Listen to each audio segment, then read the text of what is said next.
जी अस्सलाम वालेकुम। प्रोग्राम में आज सबसे पहले बात करेंगे विफाकी बजट के हवाले से।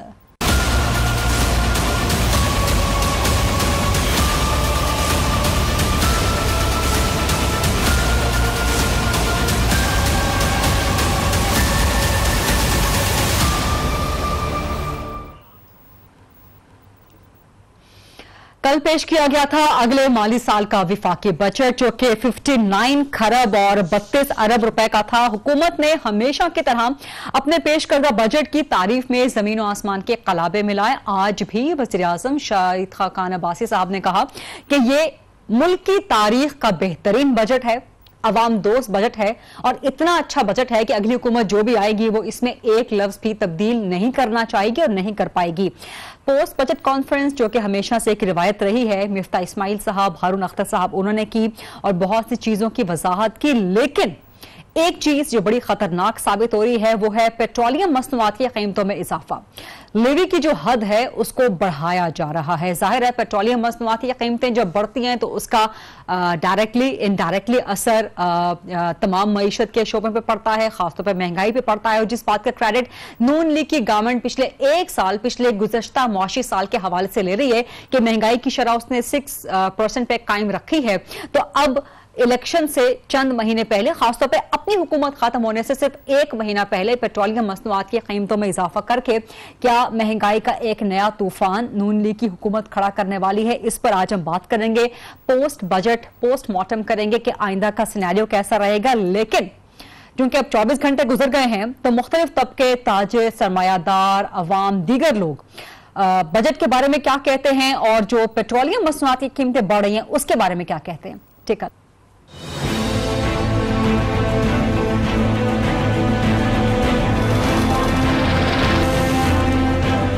वफाकी बजट में सनती शोबे के लिए कई मराहत का ऐलान। ताजिर व सनतकार खुश हो गए। मुल्क भर के ताजिर रहनुमाओं ने बजट को कारोबार दोस्त करार दे दिया। ये एक्सपोर्टर फ्रेंडली है, इंडस्ट्रियल फ्रेंडली है और जो पॉलिसीज हैं, जो हमारी रिजर्वेशन थी, काफी हद तक एड्रेस किया। मैं समझता हूँ in spite of that welcome करेंगे। जैसा भी है कम से कम डायरेक्शन चेंज हुआ और रिवर्स एंट्री लगी और अल्लाह ने चाहा तो आगे भी अब बेहतरी आएगी। कराची वालों के लिए सबसे अच्छी बात जो मुझे नजर आई वो ये डिसैलिनेशन प्लांट का जो उन्होंने जिक्र किया, उससे कराची में कम से कम पानी की प्रॉब्लम का काफी हद तक अजाला हो सकेगा। बास ताजिरों ने विद होल्डिंग टैक्स की शरह में कमी को बेहतर फैसला करार दिया तो कुछ ने खाम माल पर दरामदी ड्यूटी में कमी के फैसले को सराहा। कुछ इंडस्ट्रियल रॉ मटेरियल्स पे ड्यूटी कम की गई है, कुछ पे एडजस्ट की गई है। एग्रीकल्चर मशीनरी पे ड्यूटी कम की गई है, जो केमिकल इंडस्ट्री है उस पे ड्यूटी एडजस्ट की गई है। तो वैसे तो ओवरऑल एक मौजूदा हालात में बड़ा अच्छा बैलेंस्ड बजट बनाया है। सेल्स टैक्स जरी मशीनरी के ऊपर उन्होंने 7 से 5% किया है, वो बड़ी खुशहाल बात है। ये मैं तो समझता हूँ कि मिला जुला इसमें तासुर मौजूद है, लेकिन जो चीज़ें बेसिकली टैक्स नेट को बढ़ाने के लिए हैं, मैं समझता हूँ कि वो नुमाया तौर पर सामने नहीं लाई गई। ताजिरों व सनतकारों का कहना था पहली बार बेहतर बजट पेश किया गया जिससे सनत व तिजारत को फरोग मिलेगा।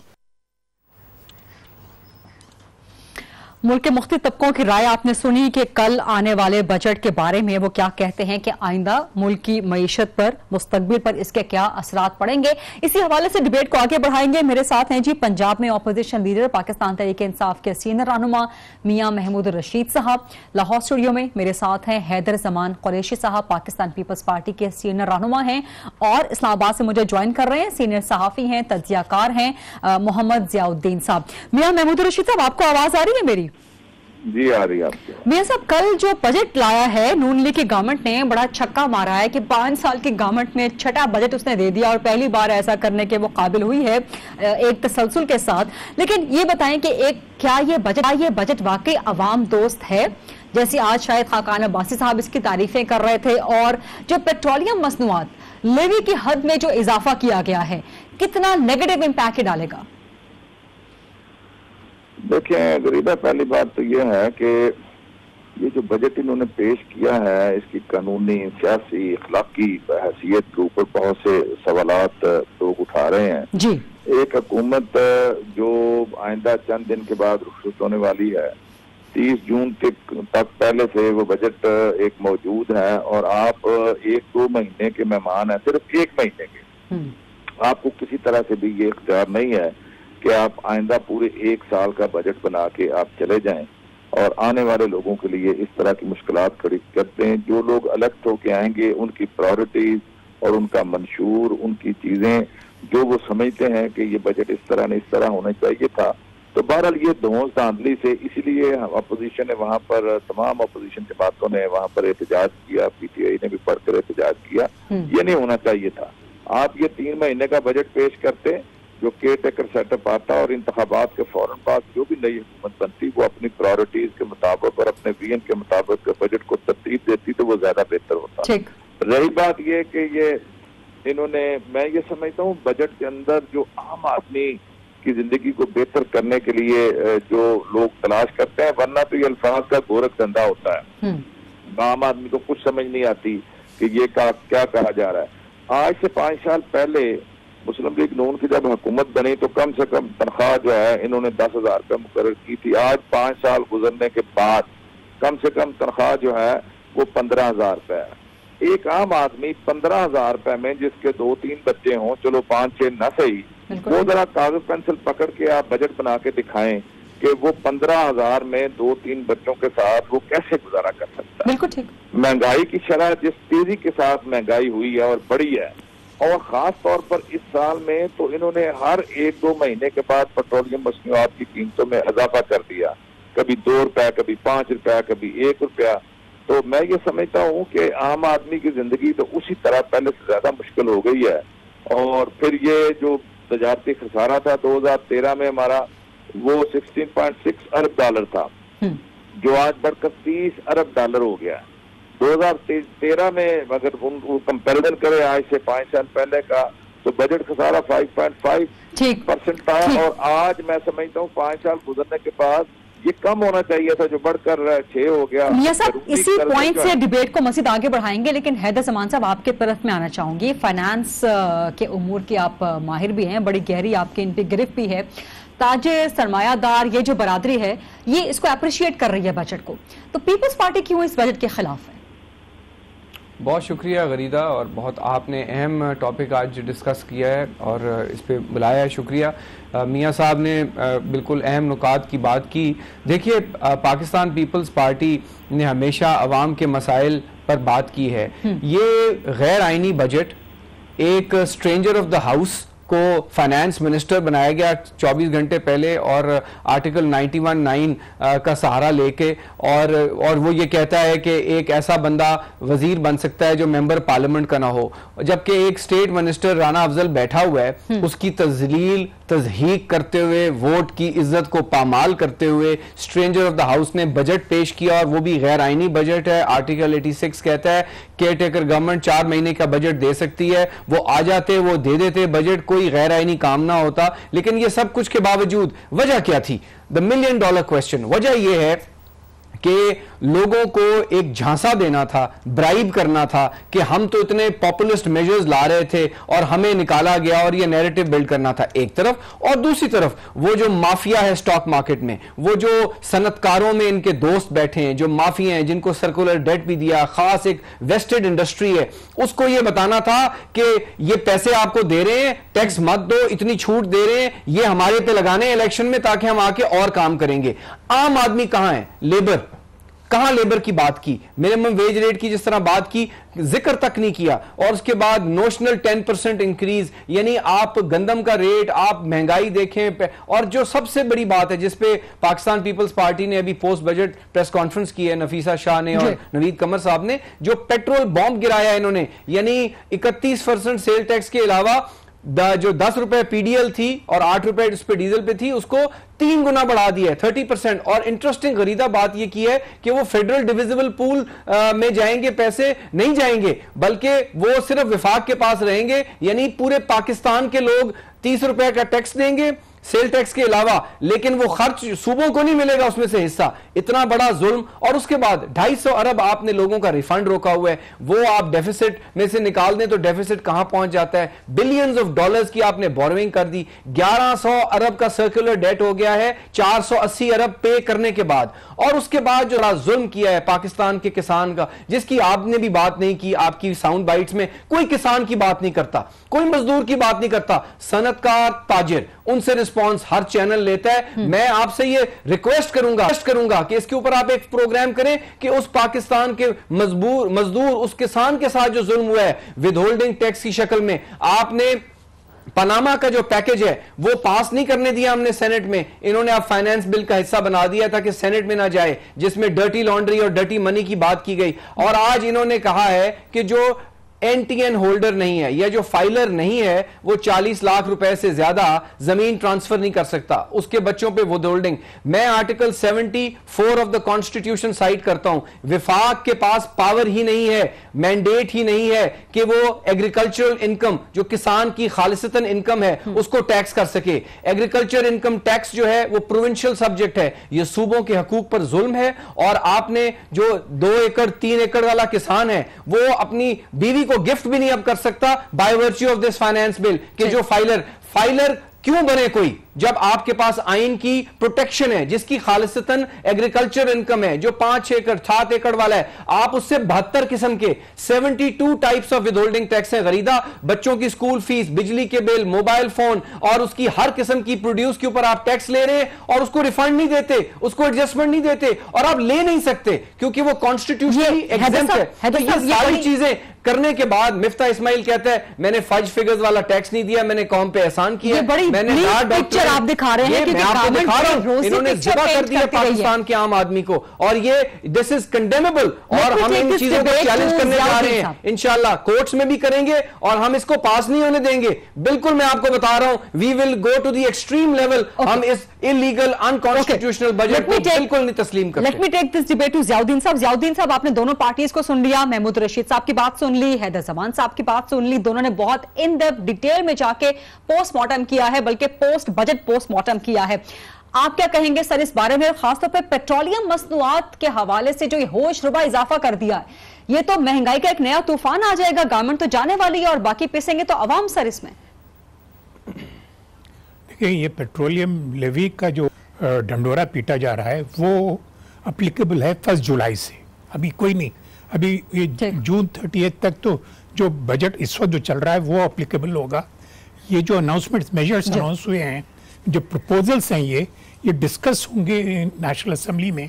उस वक्त दोनों पीटीआई को और पीपल्स पार्टी को ये इस बात का हक है कि वो इन मेजर्स को अपोज करे और यानी लॉजिकली अपोज करे इसमें नेशनल असेंबली में। ये बजट एज इट इज ये एक सियासी बजट था। और ये दोनों की जो मैंने बयान सुने हैं, पीटीआई के साथ की और पीपीपी की, दोनों भी जो क्रिटिसिज्म कर रहे हैं वो सियासी हैं। कोई इकोनॉमिक लॉजिक ना बजट में है ना इनकी तकरीरों में है। यह इनकी जो, खैर मैं पीटीआई का तो नहीं कह सकता क्योंकि पीटीआई को अभी तक हुकूमत नहीं मिली है सेंटर में, लेकिन पीपीपी की जो रही है 2008 से 13 तक, तो उन्होंने जिस किस्म की फलसफा, इकोनॉमिक फलसफा अडॉप्ट किया, उसमें और पीएमएलएन में कोई फर्क नहीं है। दोनों की जो अप्रोच है इकोनॉमी की वो कुछ बेस्ड ऑन वाशिंगटन कंसेंसस, और वाशिंगटन कंसेंसस जो ट्रिकल डाउन इकोनॉमी है कि वो जो थ्योरी है वो फेल हो चुकी है। लेकिन हमारे यहाँ देखा जा रहा है कि पीएमएलएन भी उसी को फॉलो करती है और पीपीपी भी हमेशा उसी को। हालांकि जो भुट्टो साहब की ओरिजिनल जो रोटी कपड़े मकान वाला जो बेस्ड इकोनॉमिक फलसफा था उसको इन्होंने अबेंडन कर दिया है। ये मोहतरमा ने भी काफ़ी इनोवेशंस की थी जब भी वो प्राइम मिनिस्टर बनकर आई थी, लेकिन 2008 से 13 तक की जो इकोनॉमिक फलसफा जो इन्होंने इंट्रोड्यूस किया मुल्क में वो वही है जो पीएमएलएन ने करना है। तो इनको चाहिए था कि दोनों पार्टीज को चाहिए था कि हर साल जब PMLN ने बजट के प्रपोजल पेश किए तो वहीं नेशनल असेंबली में बैठकर वो फिर बताते, कोई ऑल्टरनेटिव देते। और मुल्क जब ये जलसे जो करते फिरते हैं वो क्या कर रहे हैं, वो सियासी जलसे कर रहे हैं। अगर वो अवाम को ये समझाने की कोशिश करते कि मईशत को किस तरह से हैंडल किया जाए तो हो सकता है कि हुकूमत पे कोई प्रेशर पड़ता। तो ये साहब, और ये बजट की डिबेट तो इतनी तवील है कि इतनी कॉम्प्लेक्स है कि इस पे जितनी बात की जाए कम है। But we have to close budget segment over here. एक ब्रेक लेते हैं और ब्रेक के बाद जब वापस आएंगे, कल लाहौर में पाकिस्तान तहरीक इंसाफ का एक बड़ा जलसा है। लाहौर किसका होगा, नून का, जुनून का या पीपल्स पार्टी कोई बड़ा तीर मार।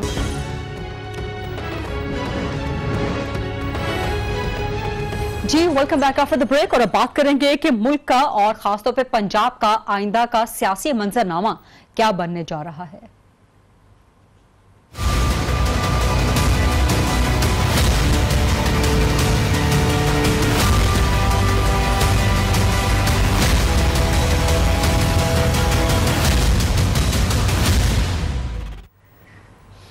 कल पाकिस्तान तहरीक इंसाफ लाहौर में मीनार पाकिस्तान पे एक बहुत बड़ा जलसा करने का इरादा रखती है। और ये पाकिस्तान तहरीक इंसाफ के जलसे का खौफ है या पीपल्स पार्टी की आइंदा की इलेक्टोरल स्ट्रैटेजी है कि जरदारी साहब ने ऐलान कर दिया है कि लाहौर में वो भी जल्द ही 5 जलसे करेंगे। एक तरफ जहां पाकिस्तान तहरीक इंसाफ ने पंजाब को हदफ बना लिया है, वहीं पर नून लीग ने ताबड़तोड़ खैबर पख्तूनख्वा में इमरान खान के गढ़ पे हमले करने शुरू कर दिए हैं। और आज शहबाज शरीफ साहब मर्दान पहुंचे जहां उन्होंने इमरान खान साहब को खूब आड़े हाथों लिया। जैसे जैसे इलेक्शन करीब तर आते जा रहे हैं वैसे वैसे सियासी मुखालिफिन के हमले एक दूसरे पर जोर पकड़ते चले जा रहे हैं। कल के जलसे के बाद, कल के पाकिस्तान तहरीक इंसाफ के जलसे के बाद क्या यह फैसला हो जाएगा कि पंजाब किसका है, नून का है, जुनून का है, या जरदारी साहब ने जिस तरह 5 जलसे लाहौर में करने का ऐलान कर दिया है तो पीपल्स पार्टी कोई बड़ा तीर मारने में कामयाब हो जाएगी, बावजूद इसके कि पंजाब में उसके पास गिनते के ही चंद बड़े सियासतदान रह गए हैं। और एक बहुत बड़ा नाम नदीम अफजल चंद साहब वो चंद दिन पहले ही पाकिस्तान तहरीक इंसाफ में शामिल हो चुके हैं। डिस्कशन को ओपन करेंगे अपने पैनल के साथ। मियां महमूद रशीद साहब हैं, हैदर जमान साहब हैं और मोहम्मद जियाउद्दीन साहब हैं। मियां महमूद रशीद साहब, कल के जलसे की तैयारी कैसी है और आप लोग क्या एक्सपेक्ट कर रहे हैं कि कल के जलसे के बाद आप लोग ये फैसला सुना देंगे कि लाहौर समेत पंजाब पाकिस्तान तहरीक इंसाफ का है? देखिए गरीबा, मेरा ख्याल है कि कल जो जलसा होने जा रहा है वो पीटीआई अपना ही रिकॉर्ड जो है वो बीट करने जा रही है। ठीक। और अगर मैं ये कहूँ कि पाकिस्तान की 70 साल तारीख में, लाहौर की तारीख में ये सबसे बड़ा इज्तिमा होगा। इससे पहले जो बड़े बड़े इज्तिमात हुए उसमें 86 में बेनजीर भुट्टो का इस्तकबाल था, जहाँ पूरे पाकिस्तान से लोग आए थे, बड़ा इस्तकबाल था वो। और फिर हमने जो 30 अक्टूबर 2011 को जो लाहौर को भरा था वो भी एक मैं समझता हूँ रिकॉर्ड था। फिर हमने मार्च 2013 को ये मीनार पाकिस्तान भरा। मुस्लिम लीग नून को तो खैर कभी हिम्मत नहीं हुई इसको भरने की। तो कल का जो जलसा है उसमें सबसे बड़ी बात यह है कि इसमें पूरे पाकिस्तान से पार्टिसिपेंट्स जो है ना वो आ रहे हैं।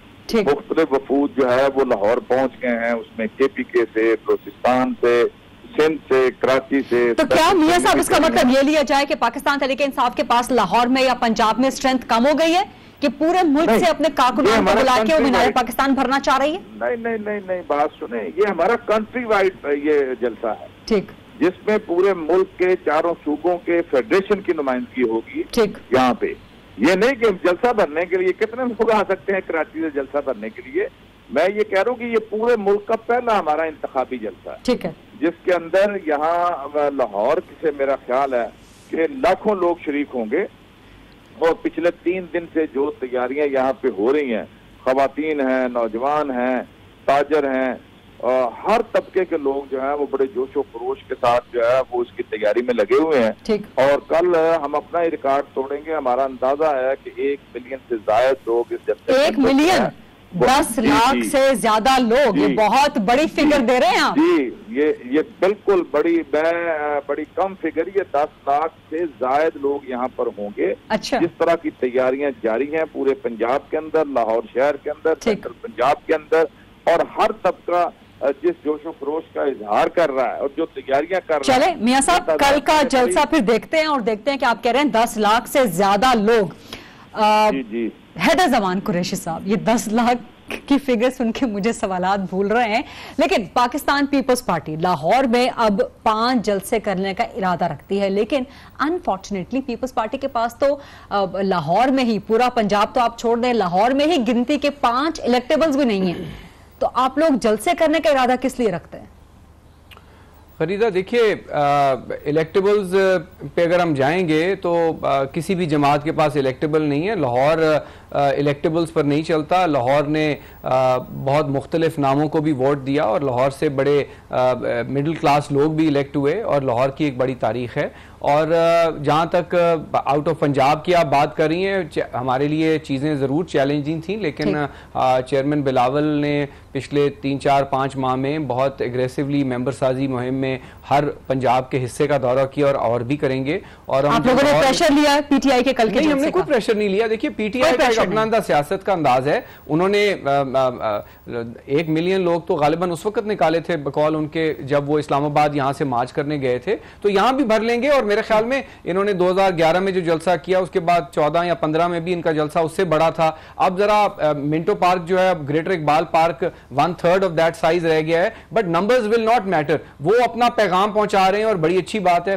पूरे पाकिस्तान से लोग आ रहे हैं। पाकिस्तान की फेडरेशन को हमें सबको मजबूत करना चाहिए। कोई भी पॉलिटिकल पार्टी अगर पाकिस्तान की बात करती है तो उसको वेलकम करना चाहिए। लेकिन हम लाहौर के हर हिस्से में जाएंगे, हम छोटे छोटे गलियों में भी जाएंगे और लोगों को मोबिलाइज करना है। बड़े जलसे भी होंगे, छोटे भी होंगे। और असल पैगाम क्या है? पैगाम यह है कि पंजाब को 35 साल से लूटा इन शरीफ बरादरान ने, और जो कहता था मैंने एक धैले की करप्शन नहीं की, मुझे कब्र में से निकाल देना। सदर नवाज शरीफ पार्टी का जो अब है, शहबाज शरीफ, वो एक धैले की करप्शन अभी आज चीमा जैसे 7-8 और इनके जो हैं जो ब्लू आइड ब्यूरोक्रेट्स हैं, वो जब कौम के सामने आएंगे, जो साफ पानी में इन्होंने लूटा है, जो कायदे आजम सोलर में लूटा है, जो नंदीपुर में लूटा है, जो 118 कंपनियां हैं गरीदा, जिसमें से 56 का केस अभी इन्वेस्टिगेट हो रहा है, 118 है, और जो ईस्ट इंडिया कंपनी बना दी और फिर पंजाब में पेरिस बनाने के बाद ये कराची गए और कहते हैं मैं न्यूयॉर्क बनाऊंगा। अल्लाह ताला इनके शर्म से हमें बचाए, इनके शर से हमें बचाए।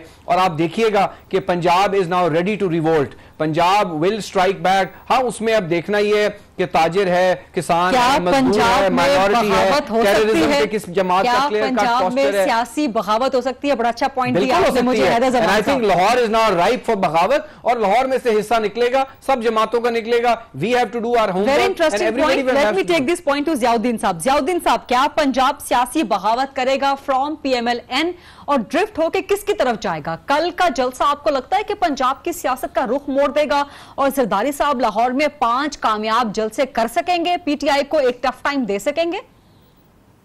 नहीं, जलसा तो इमरान खान साहब का बहुत बड़ा होगा और जरदारी साहब भी 5 जलसे बहुत ही सक्सेसफुल कर पाएंगे। लेकिन ये जलसे जो है वो ट्रांसलेट नहीं होते हैं वोट्स में। इसकी जो डायनामिक्स होती है वो डिफरेंट होती है। देखें, इमरान खान, मैं एज ए जर्नलिस्ट मैं ये तो नहीं कहूँगा कि आगे क्या होगा, लेकिन अगर पिछली तारीख को नज़र में रखा जाए, इमीडिएट तारीख को, तो इमरान खान ने पूरे पिछले 5 साल सेंट्रल पंजाब में फोकस किया है और सेंट्रल पंजाब हमेशा से PMLN का गढ़ रहा है। तो जहाँ तक मेरा ख्याल है, शायद इससे इमरान खान को पंजाब में कोई ज़्यादा फायदा नहीं होगा। लेकिन जाहिर है कि जो 2013 के जो रिजल्ट्स थे उसमें इमरान ने PTI ने बड़ी अच्छी परफॉर्मेंस की और ये इम्प्रूव करेंगे पंजाब में। लेकिन मुझे नहीं लगता कि वो डिसमेंटल कर पाएंगे, डिसलॉज कर पाएंगे PMLN को। जहाँ तक पीपल्स पार्टी का ताल्लुक है, हमने वो बाई इलेक्शंस में इनकी हालत देख ली। और ये मैं आपको बताऊं, भुट्टो साहब के बाद से इस्टेब्लिशमेंट ने पीपल्स पार्टी को पंजाब में घुसने नहीं दिया। अगर आपको याद है, बेनजीर साहबा दूसरी दफ़ा प्राइम मिनिस्टर बनी थी तो उस वक्त भी पंजाब में जो है वो PMLJ की हुकूमत बनाई गई थी। इन्हें पीपल्स पार्टी को खासकर मैंने जो ऑब्जर्व किया है, वो पंजाब में वो घुसने नहीं देते हैं। तो जहाँ तक MMA का ताल्लुक है, वो शायद थोड़े से वोट काट लेगी इन्हें दोनों की तरफ से, पीटीआई की तरफ से और पीएमएलएन की तरफ से। लेकिन ज़ियाउद्दीन साहब, अब तो पीपल्स पार्टी के बारे में कयास आराइयां किए जा रहे हैं कि मैटर्स के पावर्स टू बी जो कि मैटर करती हैं उनके साथ, या जिसको आप एस्टैब्लिशमेंट कह रहे हैं, अब पंजाब में अच्छे दोस्त फायदा होगा, अच्छे दोस्त बन गए पंजाब में दोनों। और जब कम से कम इजाजत हो और हम फ्रीली मूव अराउंड कर सकें और दहशत गर्दों के खिलाफ भी हम लड़ें और पाकिस्तान की गुर्बत जो खत्म करनी है उसके खिलाफ भी हमने लड़ना है, तो मैं समझता हूं अगर हमें मौका पंजाब में एक बारी भी मिल जाएगा, हमारी गवर्नेंस इंशाल्लाह एग्जाम्पलरी होगी और हम इंशाल्लाह ऑपोजिशन जो है वो आपको बेहतर नताइज देगी। आप किसको दे रहे हैं, अवाम को या एस्टैब्लिशमेंट? और हम इंशाल्लाह जनूबी पंजाब के हकूक की बात कर रहे हैं, नहीं हम एस्टैब्लिशमेंट की बात नहीं। देखिए हमने हमेशा जिद्दोजहद की है। आई थिंक पाकिस्तान को अब जरूरत है अच्छी प्रो स्ट्रॉन्ग विफाक की जमातों की, who are clear on terrorism, who have a command of foreign policy, who have mature thinking, जो politics of populism नहीं करते, politics of पाकिस्तान करते हैं। पीटीआई के साथ है या पीपल्स पार्टी के साथ है? कौन? एस्टैब्लिशमेंट पंजाब में किसके साथ है? पंजाब में वो इमरान खान के साथ हैं, लेकिन फिर भी जो है ना पंजाब में the largest party would remain PMLN. People's party को जो फायदा होगा वो कराची और अर्बन सिंध में होगा। एमपीएम के टूटने के बाद वो सिंध को स्वीप करेंगे और जाहिर कुछ उनके वोट मिलेंगे, बलूचिस्तान में कुछ वोट मिलेंगे और केपी में भी कुछ वोट मिलेंगे।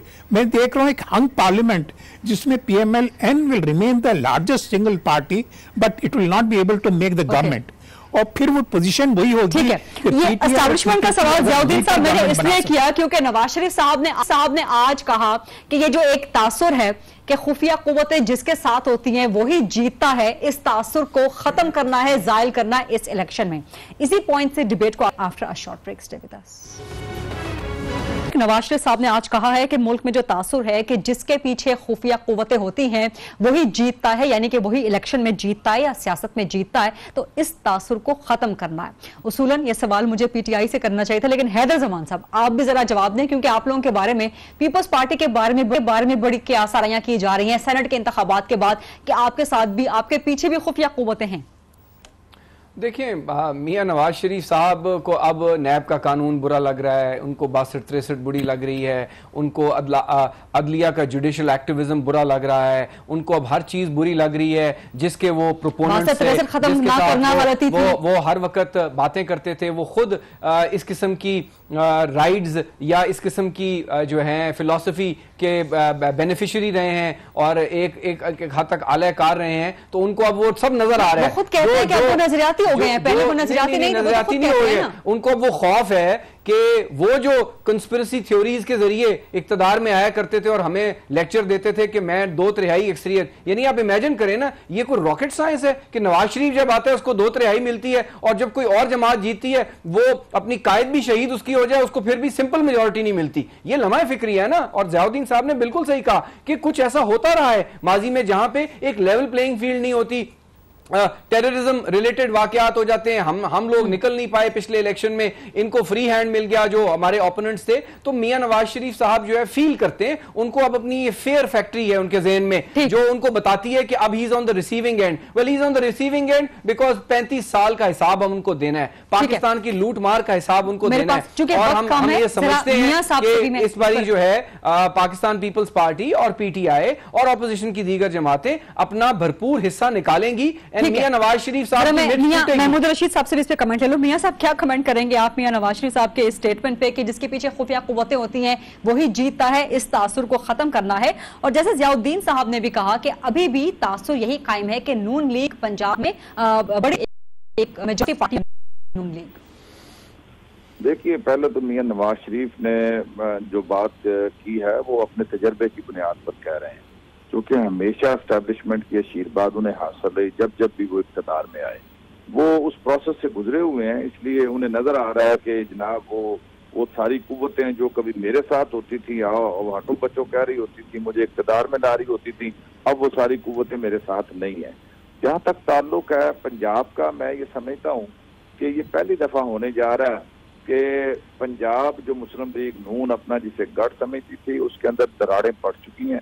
बड़ी तेजी के साथ लोग जो है वो मुस्लिम लीग नून को छोड़कर पीटीआई को ज्वाइन कर रहे हैं। और मैस लेवल के ऊपर आइंदा चंद दिनों में जब ये केयर टेकर सेटअप आएगा, आप देखेंगे कि दर्जनों नहीं, बीसों नहीं, सैकड़ों लोग मजीद MPAs MNAs जो हमारे साथ कांटेक्ट में है और वो ये कह रहे हैं कि हमारे ये जो तरक्याती मंसूबे हैं बस ये चंद दिन की बात है कि मुकम्मल हो जाएं और हम बिल्कुल मुस्लिम लीग नून से की तरफ से नहीं, हम आपकी तरफ से इलेक्शन लड़ना चाहते हैं। तो ये बड़ा ब्रेक थ्रू होगा और आपको सरप्राइज, बड़ा ब्रेक थ्रू होगा, सरप्राइजेस मिलेंगे। ज़ियाउद्दीन साहब आपके पास आऊंगे। मियां नवाज शरीफ ने आज एक और भी इंपॉर्टेंट बात की है। उन्होंने कहा कि उनको नहीं पता कि 10-15 दिन बाद वो कहाँ होंगे। तो इसका मतलब है कि नवाज शरीफ साहब ने अंदाजा लगा लिया है कि उनका सियासी मुस्तकबिल आइंदा क्या होने जा रहा है और ऐसे सिनेरियो में नून लीग का सियासी मुस्तकबिल आप क्या देखते हैं? गरीदा, वो जहां की सफाई की उन्होंने बात की थी और जहां से कहा था मैं कॉल दूंगा। जी, मुझे लगता है एज ऑफ टुडे मुझे लगता ये है कि जो उनका ऑब्जेक्टिव है कि वो डिफीट करना चाहते हैं उन फोर्सेस को जो पीछे रहकर मैनिपुलेट करते हैं इलेक्शंस को। एज ऑफ टुडे मुझे लगता है कि ही इज एक्चुअली सक्सीडिंग। मुझे ये नहीं पता कि कल क्या होगा, लेकिन एज ऑफ टुडे मुझे लगता है कि PMLN is still in A position जो वो वाकई डिफीट कर सकेंगे। ठीक है, बहुत बहुत शुक्रिया ज़ियाउद्दीन साहब, हैदर ज़मान कुरैशी साहब, मियां महमूद रशीद साहब। ये था आज का प्रोग्राम और अल्लाह हाफिज़।